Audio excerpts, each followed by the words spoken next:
Bine v-am găsit, bine v-am regăsit, dragilor din Zodiac Rac, oriunde v-ați afla.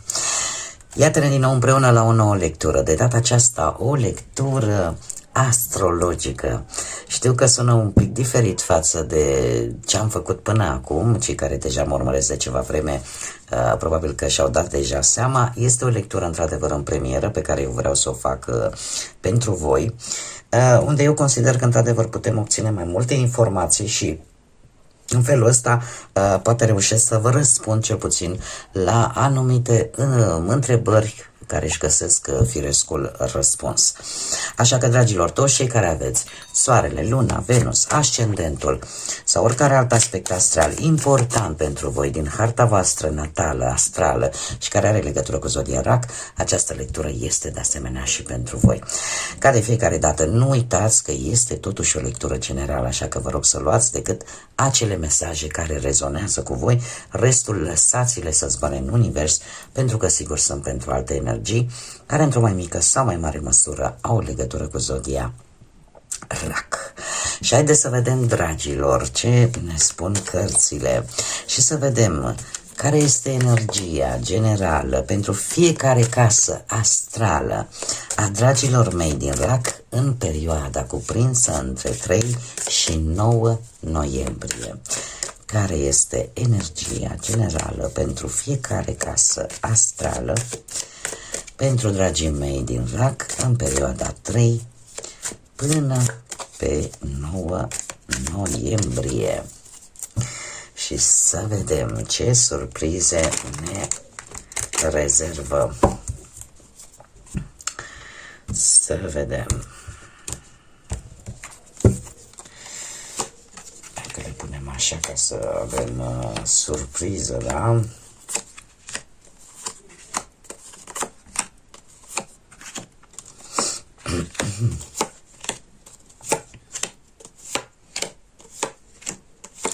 Și aici avem ori surpriză, ori un sfat important. Și voi mai scoate două cărți din acest minunat oracol Yin și Yang să completăm surpriza sau sfatul, da?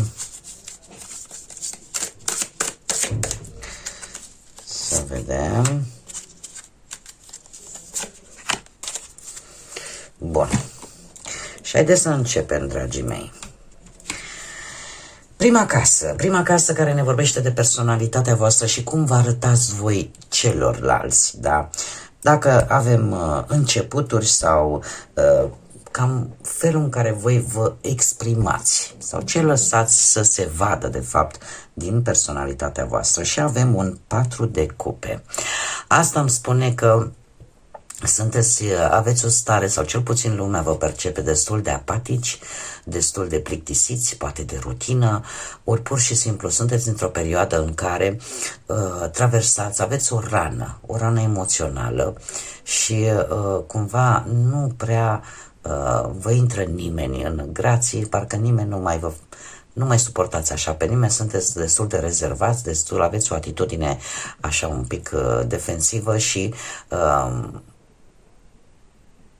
tocmai pentru că simțiți că ceva parcă nu se schimbă și sunteți percepuți de către ceilalți ca ușor plictisiți, ușor apatici, nepăsători chiar poate pentru unii dintre voi, pentru că probabil există într-adevăr o situație care parcă nu se schimbă, parcă nu se mișcă și parcă nu mai prezintă nici interes.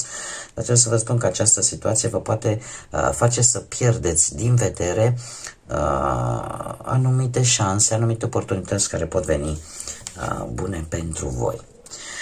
Acum, pe partea casa a doua, casa banilor, casa posesiunilor și în general a părții materiale, avem o regină de spade.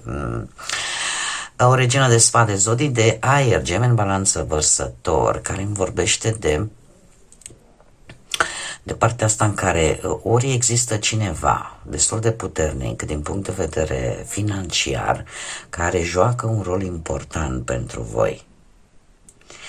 Pe de altă parte, aș spune că această următoare perioadă, în ceea ce privește lucrurile materiale, în ceea ce privește bănuții, veți fi foarte raționali.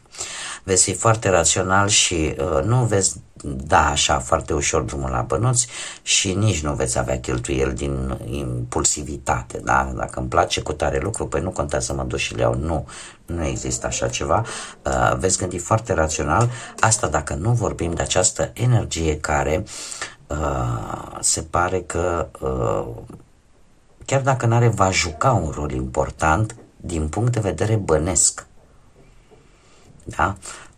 În viața voastră. Asta poate vis-a-vis de, nu știu, de vreo situație legată de bani, care are o anumită relevanță pentru voi.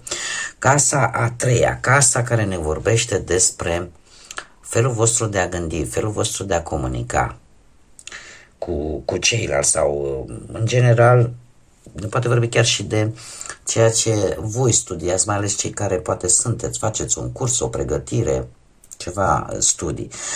Nu sunteți în cea mai bună formă, ca să zic așa, din punctul ăsta de vedere. Există aici o durere emoțională care vă va face să fiți foarte,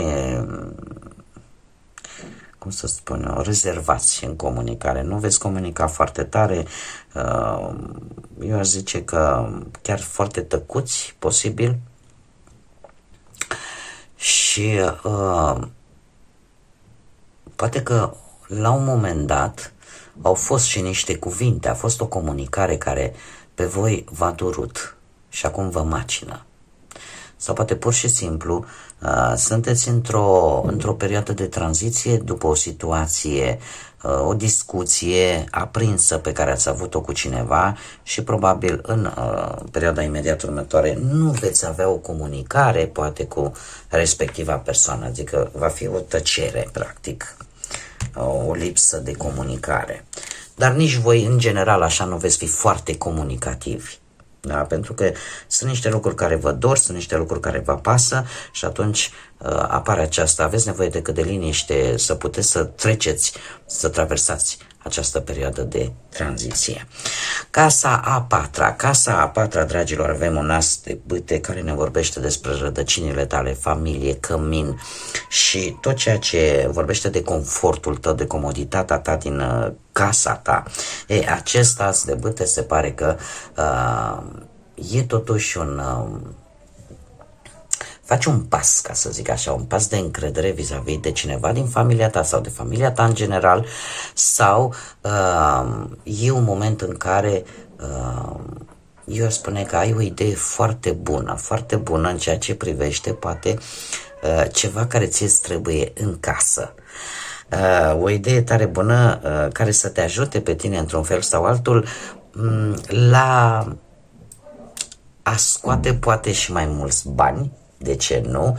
Nu știu că ți achiziționezi, dau un exemplu. Să zicem că unii dintre voi lucrați de acasă și vă achiziționați sau vreți să vă achiziționați un anumit obiect care să vă ajute, să vă sprijine în activitatea creativă pe care voi o faceți. Este un exemplu. Se pare că săptămâna viitoare sunt șanse foarte mari pentru voi ca acest lucru să devină realitate. Ceva din care are legătură cu casa ta, cu locuința ta sau cu familia ta să înceapă să prindă contur. Că e o idee, că e un obiect care voi considerați că vă ajută și vă dă o stare de bine. Poate să fie vorba și de un, cum era pe vremea noastră, un recamier, un pat, că nu mai pot să mă odihnesc și vreau să-mi cumpăr un pat, un king size.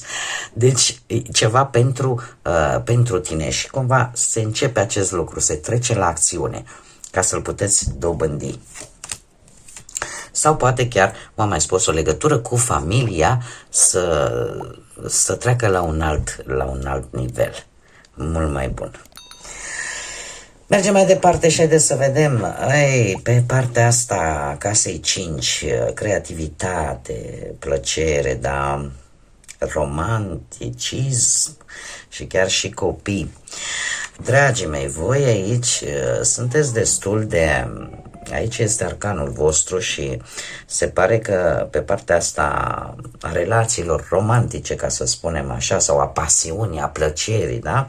Sunteți foarte iuți, foarte hotărâți și chiar și în ceea ce privește copiii, da? Adică, dom'le, dacă am hotărât că facem cu tare lucru, pe ăsta îl facem. Da?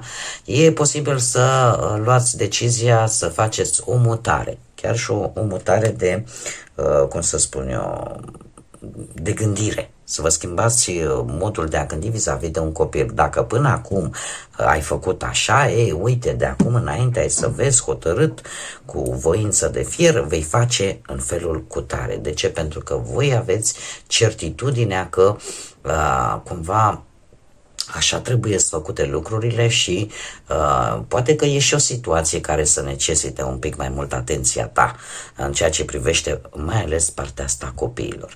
Dar poate să fie și o situație legată, cum am mai spus, de viața voastră romantică, da? De plăcerile voastre, de ceea ce vouă vă place și ceea ce pe voi vă destinde așa și vă aduce și dramul ăla de cum să spun eu, de plăcere. Și atunci e vorba ori de un drum, de o călătorie, ori e vorba de cumva, eu aș spune, foarte multă hotărâre, dar apare și ușor asta tentație de a urgenta foarte mult lucrurile, da?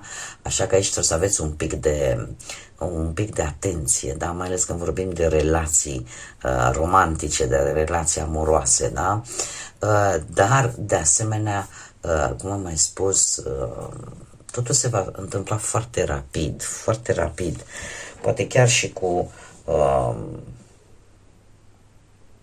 nu știu, poate să vă vină o veste total neașteptată și într-un mod foarte rapid vis-a-vis de ceva ce vă place, ce pe voi vă distrează foarte mult. Dacă e vorba de mers într-un loc unde vă place sau că e vorba de a face ceva care vă creează o anumită plăcere și dintr-o dată nici nu stăm la discuții, gata, mergem sau gata, facem. Da? Casa șasea care reprezintă sănătatea, reprezintă îmbunătățirile pe care ni le putem aduce nouă înșine, dar reprezintă și rutina ta, cea de zi cu zi, lucrurile pe care tu le faci în fiecare zi. Pe partea asta a casei 6 avem acest paș de spade. Dragilor, cred că este momentul în care să vă axați pe un singur lucru și nu pe mai multe. În ce sens? E posibil ca în ultima vreme să fiți avut și un pic de ipohondrie. De obicei casa așa e guvernată de Fecioară. Fecioara în general, și sper să nu mai am mesaje de genul că lumea nu știe ce înseamnă ipohondru. A fi ipohondru înseamnă avea o teamă excesivă de a nu te îmbolnăvi din orice. Și atunci există o atenție foarte mărită la cum să spun eu, la partea asta sanitară, da, ștergem repede unde s-a pus un pic de praf, pac, îl ștergem. De ce? Dacă vine microbul. Dar asta înseamnă, de fapt, a fi un pic ipohondru și este destul de bine știut o caracteristică, nu spun la toți care aveți legătură cu zodia, poate a Fecioarei, da? Dar există o caracteristică a acestei zodii a Fecioarei de a fi un pic ipohondrii, de a duce lucrurile atât la extrem pe partea asta sănătății, tocmai pentru că există această teamă, nu vreau să mă îmbolnăvesc, eu nu vreau să sufăr, nu vreau să mă îmbolnăvesc și să-mi fie rău. Putem vorbi de asemenea de acest aspect în care sunteți prea, cum să spun, duceți la extrem acest lucru în această perioadă, da? De teama de a nu te îmbolnăvi, care până la urmă este totul perfect normal, dar când se depășește limita, atunci devenim ipohondrii. Aceasta ar putea să fie una și cu acest paș de spade, mare grijă în rutina voastră. Sunteți probabil unii dintre voi mai atenți nu sunteți atenți de multe ori la ce trebuie să faceți voi, că sunteți atenți la ce spun ceilalți și tindeți de multe ori să acordați mai multă atenție conversațiilor exterioare decât ce aveți voi de făcut. lucru care, deci e ca o formă de rutină, ca să zic așa. Ar trebui, probabil, în această următoare perioadă să încercați să evitați persoanele care de obicei vă atrag atenția, poate în mod deliberat sau poate involuntar, dar sunt persoane obositoare. Sunt persoane obositoare care nu vor altceva decât să vă tragă de limbă și să, la un moment dat, să poată să vă aibă la mână cu ceva. E urât ce spun eu acum, dar asta este cartea care a căzut și pe casa care a căzut. Da? Așa că, mare atenție, bine ar fi să vă focalizați atenția pe ce aveți voi de făcut și să lăsați cumva toate jocurile astea de culise din exterior. Mergem mai departe, casa 7, care ne vorbește de parteneriate, de contracte, de acele situații legale care pot apărea în viața voastră. Avem un 4 de spade, care îmi spune că e un moment în care eu aș spune că apare o necesitate acută de a vedea dacă un contract e bine pus la punct, dacă partenerul tău poate de afaceri e ok și poți să ai încredere că lucrurile făcute în asociere cu respectiva persoană duc către ceva bun. Dacă o anumită negociere va ieși bine sau nu. Apare un pic de stres pe tema asta, sau dacă alianța căsătoria pe care ai încheiat-o cu cineva, conexiunea pe care ai încheiat-o cu cineva are o direcție bună sau nu, care te va, ca să zic așa, te va cam răpune un pic de energie, te va mai puiza de energie și probabil că mulți dintre voi se vor resimți un pic așa, veți resimți un pic de oboseală și chiar poate veți alege tocmai pentru a gândi un pic mai limpede, poate chiar veți alege să vă luați așa un fel de mini-vacanță de 2 zile, un weekend, da?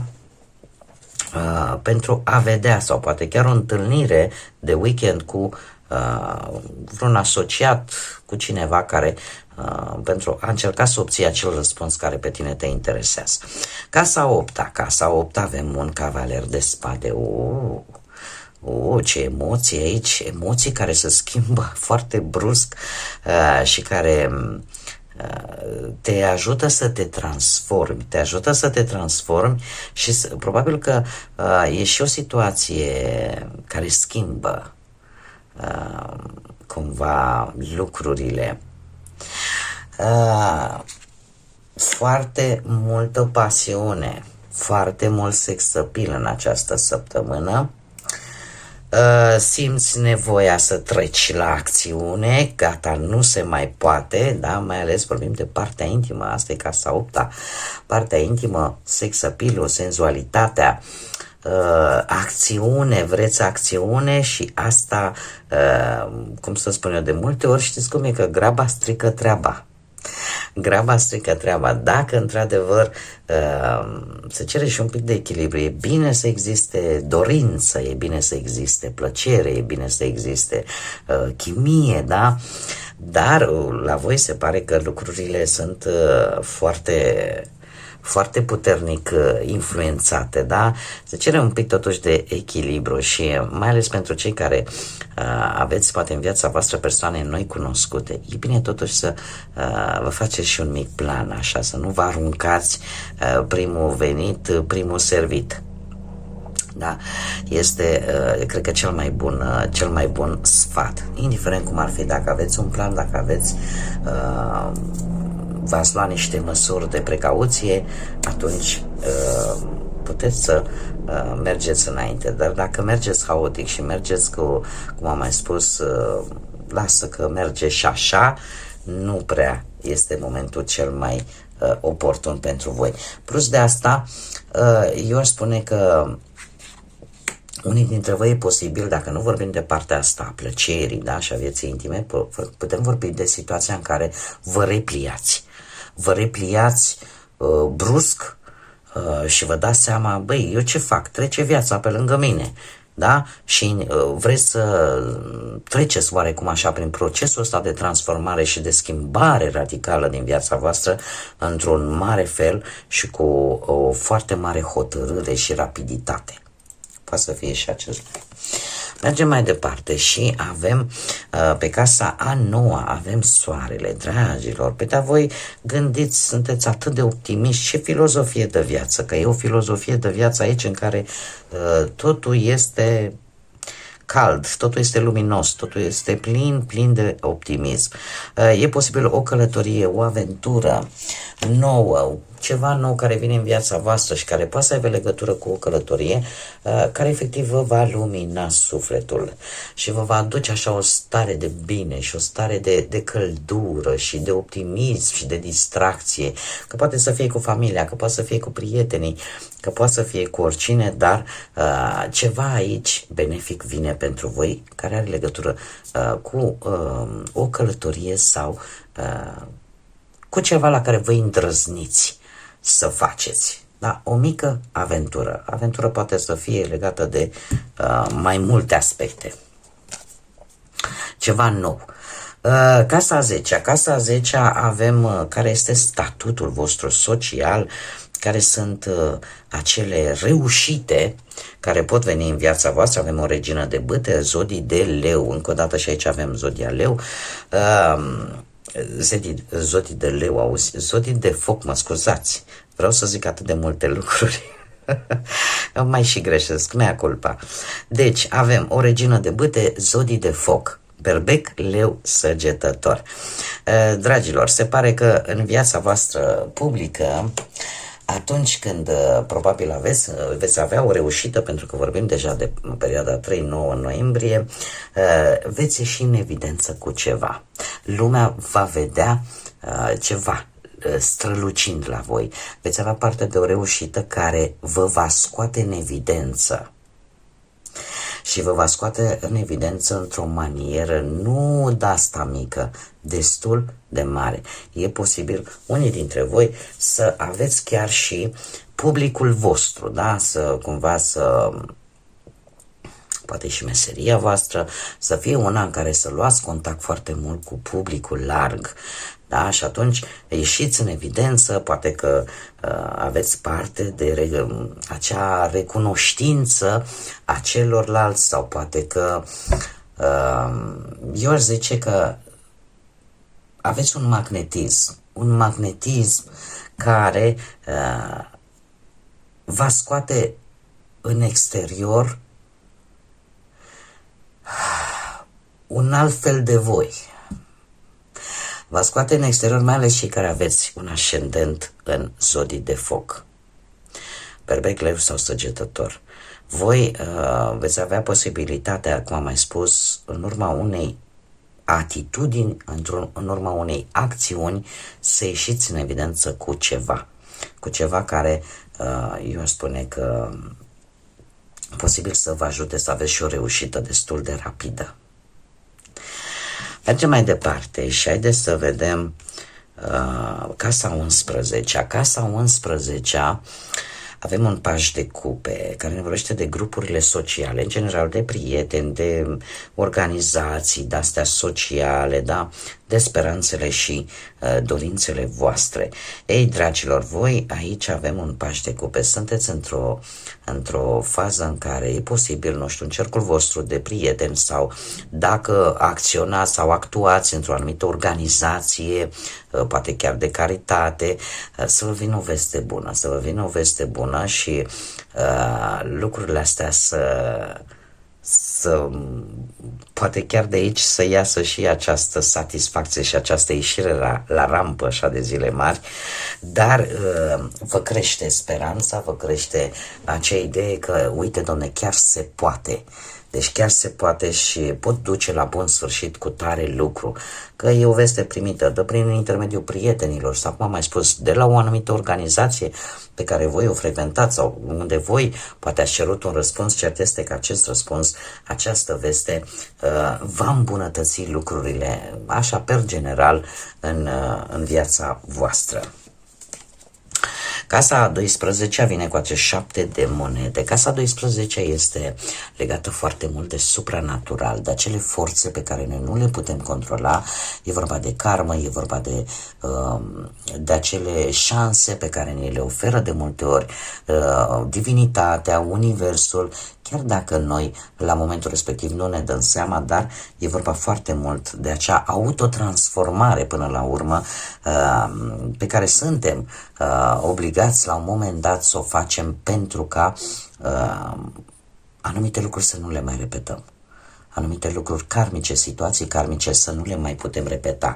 Și voi aveți pe această casă acești 7 de monede. Un 7 de monede care îți spune că e momentul sau vine o situație în care ar trebui să vezi sau cumva ți se urcă la fileu așa ideea, dom'le, ce fac? Mai investesc aici timp și energie? Sau nu? Adică te pune în situația în care să spui această întrebare, ceva la care nu te așteptai, poate să vină în viața ta și să spui întrebarea, ce fac? Aici nu dă rezultate, mai continui să investesc timp și energie sau poate chiar și bani? Sau nu? Deci te obligă într-un fel sau altul sau îți urcă la fileu, așa cum am mai spus, ideea de a face un pic de triere de situații din viața voastră care nu mai dau rezultate și la care probabil că ar trebui totuși să renunțați sau să nu le mai alimentați cel puțin. Haideți să vedem acum și surpriză, să vedem, e surpriză sau e sfat. Avem aici un 10 de monede. Hei, e foarte interesant, vai, deci extraordinar de interesant, dragii mei. Haideți să o luăm așa. 10 de monede de obicei ne vorbește despre bogăție, despre moșteniri, despre stabilitate, despre reușite în general pe plan material.